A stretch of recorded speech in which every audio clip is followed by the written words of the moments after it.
What's going on, guys? Kyle, Finance Bro here. Welcome back to another video. In this video, we're going to be going over the top 5 stocks that I'm looking at for April of 2021.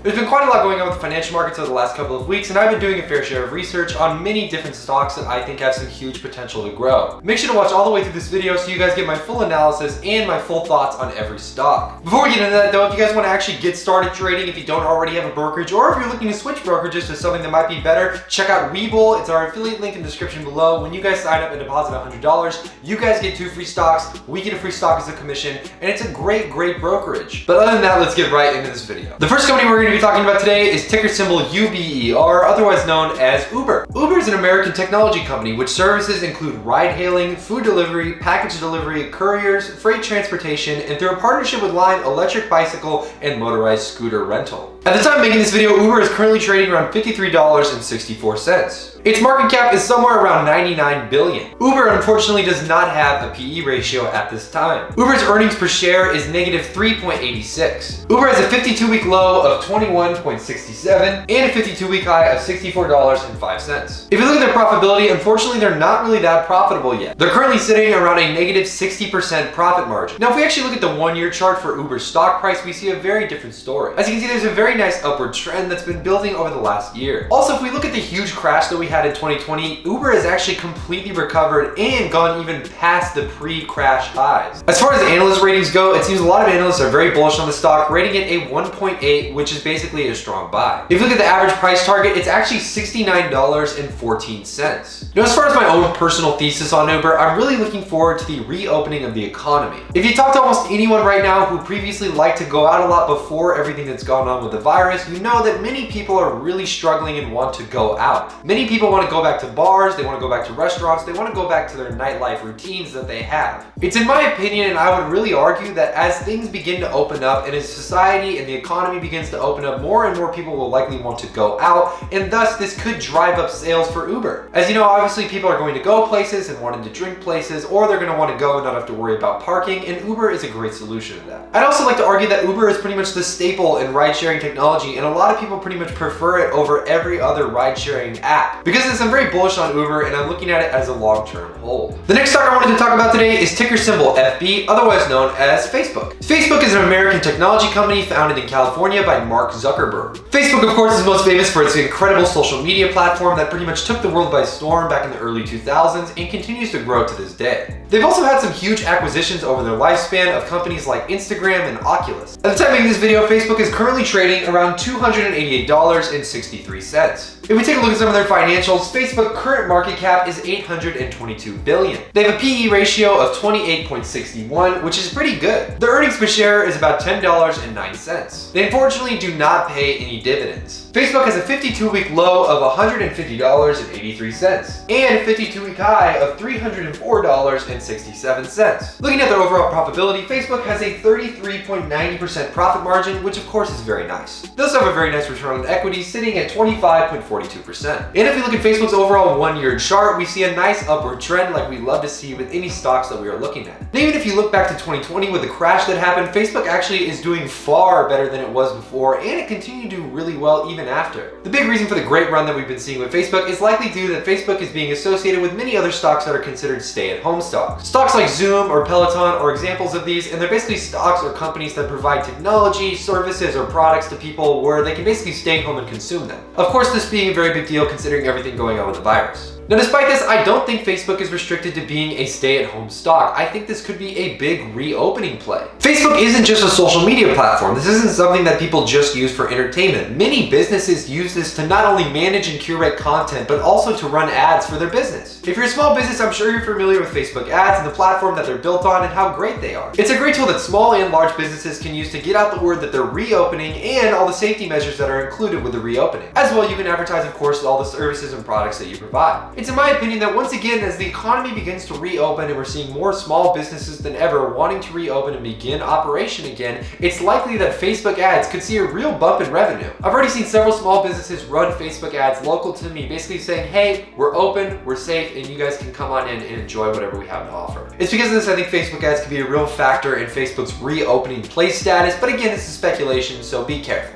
The next stock I wanted to talk about is ticker symbol SQ, otherwise known as Square. Square is an American financial services and a mobile payment company based out of San Francisco, California. The company markets software and hardware payment products to large and small businesses. Square is currently trading around $211.63 at the time of making this video. If we take a look at their financials, their market cap is $69.201 billion. Their PE ratio is 480.93, which is absolutely crazy, by the way. Their earnings per share is 0.44. They have a 52-week low of $42.33 and a 52-week high of $283.19. Looking at their profitability, their profit margin is 2.24%. They also have a return on equity of 9.69%. If we actually look at some of the analyst predictions and targets, we can see that the rating for Square is currently sitting around 2.3. which is a buy. The average price target of Square is $266.60. If we take a look at Square's 1-year chart, we see an absolutely beautiful uptrend. Now, unfortunately, Square is down a little over 12% this month, but it doesn't mean that obviously it's going to stay this way. We've seen a huge sell-off over the last couple of weeks, and this is likely why Square continues to fall. When I look at my own personal philosophies with Square, I don't only see a great disruptive technology company, but I also see a company with a lot of potential to move into the cryptocurrency space. I think right now cryptocurrencies are really popular, but the thing is there's no mainstream way of using them in transaction. There are some actually mainstream uses of cryptocurrency right now. For instance, Tesla announced that you could buy their cars with Bitcoin now, as well as a few other pieces of news, but I think that really mainstream cryptocurrency transactions are not really popular yet. I could see Square definitely taking advantage of this and using some of their already existing software or hardware payment products to actually push forward the mainstream usage of cryptocurrency transactions. And we definitely know that Square is interested in something like this. They've already bought over 50 million worth of Bitcoin. I think that Square is situated in a very unique position to take advantage of the cryptocurrency industry as a whole and really dominate the sector. Plus, Square is just overall a really solid company in my opinion. The fourth stock I wanted to talk about today is ticker symbol ARNB, otherwise known as Airbnb. Airbnb operates a website and coexisting app that basically provides lodging for vacation rentals and tourism activities. It's based in San Francisco, California, and most of the transactions and usage go through its website and its app. At the time of making this video, Airbnb is currently trading around $181.84. Now, unfortunately, Airbnb went public not too long ago, so there really isn't a lot of really hard developed data yet, but we do have some numbers to work with. Airbnb's market cap is $110.696 billion. They have no PE ratio, no earnings per share, no dividend, but if we look at their profitability, we can see that Airbnb's profit margin is negative 135.71%. They also have a return on equity of negative 172.18%. Of course, unfortunately, these aren't great numbers, and this does mean that Airbnb is unfortunately not profitable yet. Now, because of these numbers, I'm sure many of you might argue that Airbnb is overvalued, or you think that you don't like it as a long-term investment, but for my own views on the entire industry as a whole, I like Airbnb. Despite these unfortunate numbers, we look at their balance sheet and the numbers aren't really bad. Airbnb has total revenues of $3.38 billion. And in their balance sheet, they have a nice current ratio of 1.74. Not amazing, but not terrible. It's definitely going to take some time for Airbnb to really pay down some of the debt that it has and get its financials in order, but with the revenue that they're pulling in, I really don't think it's going to be that much of a problem. It seems most analysts agree that Airbnb is a buy, and most of them who don't agree it's a buy think it's a hold. There's nothing really fundamentally wrong with this company, there just needs to be some work as far as the financials and technicals go. As far as my own thought process with Airbnb, I think now more than ever we're seeing more of a demand for people to go out and have fun with nightlife, or go out and drink, or go out and have parties and do stuff out in the world. We know that Airbnb is a huge player in this industry, and most people book vacations and even staycations where people go to the beach that's in their local town, or they'll go to the mountains, or they'll go somewhere that's